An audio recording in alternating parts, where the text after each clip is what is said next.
खबर जोधपुर से। Rotary club Jodhpur की ओर से सोमवार को गौरव प्रतिष्ठित क्लब परिषद में आयोजित कैरियर गाइडेंस विषय प्रेस वार्ता में चिकित्सा विशेषज्ञों ने अभिभावकों से बच्चों पर अपने अधूरी इच्छाएं थोपने के बजाय उनकी रुचि और क्षमता के अनुरूप कैरियर चुनने के सहयोग करने की अपील की है। साथ ही विदेश में MBBS प्रवेश के नाम पर सक्रिय फर्जी एजेंटों और मेडिकल विद्यार्थियों के बढ़ते अवसाद पर भी चिंता व्यक्त की है। प्रख्यात चिकित्सा डॉक्टर राम गोयल ने कहा है कि नीट परीक्षा में लाखों विद्यार्थी सफल होने के बावजूद सीमित सरकारी मेडिकल सीटें के कारण अधिकांश छात्रों का संघर्ष यहीं से शुरू होता है।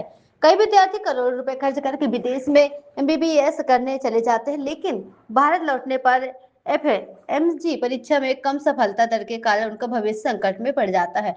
उन्होंने कहा कि इसी दबाव के चलते कई छात्र अवसाद, नशे और आत्महत्या जैसे गंभीर कदम उठा लेते हैं। इसलिए अभिभावकों को बच्चों की वास्तविक क्षमता पहचान कर सही मार्गदर्शन लेना चाहिए। वसुंधरा अस्पताल का निर्देशक डॉक्टर संजय मकवाना ने कहा है कि विदेश से पढ़ाई कर लौट रहे कई छात्र परीक्षा पास नहीं कर पाते और बाद में कम वेतन वाली नौकरियां करने को मजबूर हो जाते हैं, जिससे उनका करियर प्रभावित होता है।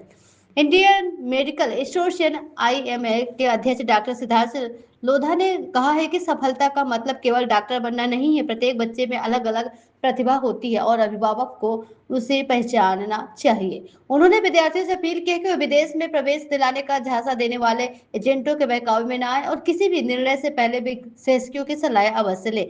रोटरी क्लब के अध्यक्ष डॉक्टर शरद पटवर्धन ने सरकार से फर्जी एजेंटों पर सख्त कार्रवाई करने की मांग करते हुए कहा है कि गारंटी शुदा मेडिकल प्रवेश NMC नियमों के नाम पर ठगी करने वालों के खिलाफ कठोर कदम उठाए जाए। उन्होंने मीडिया से राष्ट्रीय चिकित्सा आयोग NMC और विदेश मंत्रालय की अधिकारित सलाह का व्यापक प्रचार प्रसार करने तथा अभिभावकों से किसी भी एजेंट द्वारा जल्दबाजी में भुगतान के दबाव से सतर्क रहने की अपील की है। प्रेस वार्ता में सचिव अनिल भंडारी, विनोद भाटिया, महेंद्र सिंह राजपुरोहित, अमित पराशर सहित रोटरी क्लब के अन्य पदाधिकारी मौजूद रहे। नीट का जो रिजल्ट आया है, इसमें करीब 22 लाख बच्चे अपियर हुए और 11 लाख उत्तीर्ण हुए हैं और देश के अंदर सरकारी मेडिकल कॉलेजेस हैं।